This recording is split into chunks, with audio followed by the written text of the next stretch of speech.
Muy buenas tardes, mi nombre es Yarix Hernández.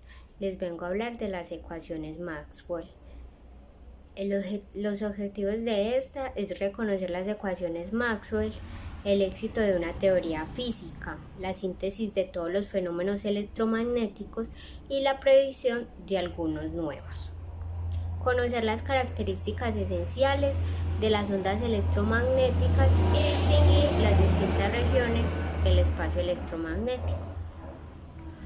La corriente de desplazamiento es un tipo de corriente que fue postulada en 1865,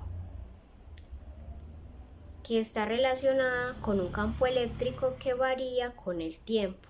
Esto puede ocurrir en el vacío o en un dieléctrico. La corriente de desplazamiento, al igual que la corriente de conducción, constituye una fuente de campo magnético, pero a diferencia de esta, no está asociada al movimiento de una entidad material que posee una carga eléctrica como son los electrones. Por el contrario, la corriente de desplazamiento está asociada a variaciones temporales del campo eléctrico, y esto se puede ver reflejado en la ley de Ampere, que a continuación mi compañero les explicará esta ley y otras que se encuentran dentro de las ecuaciones Maxwell. Buenas tardes, mi nombre es Eduardo Vasco. El tema referente son las ecuaciones de Maxwell.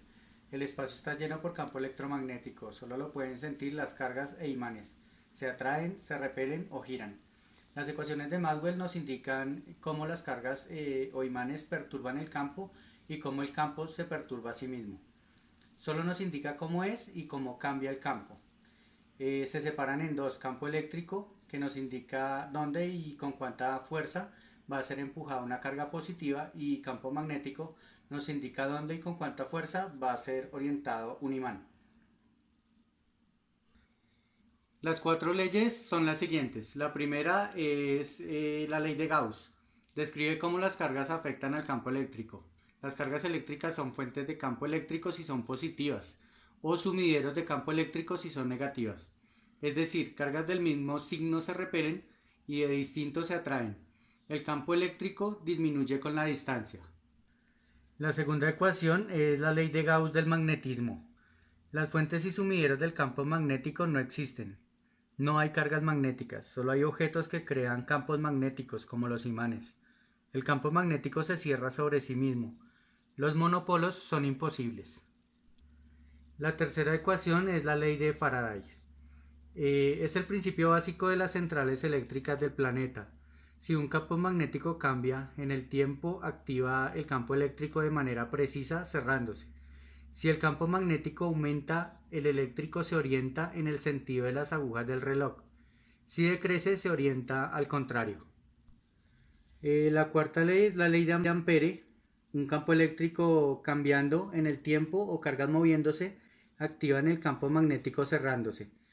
Cuanto más intensa la corriente, más intenso el campo magnético. Un ejemplo de ello es el electroimán.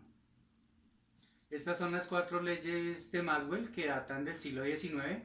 Espero haya sido clara la información. Muchas gracias. Hasta luego.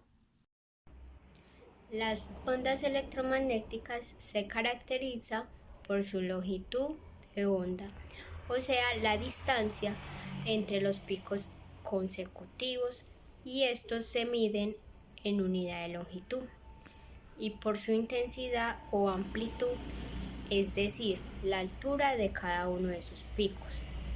Las ecuaciones de onda electromagnéticas son necesarias para describir una propagación de ondas electromagnéticas, tanto en presencia de materia como en el vacío.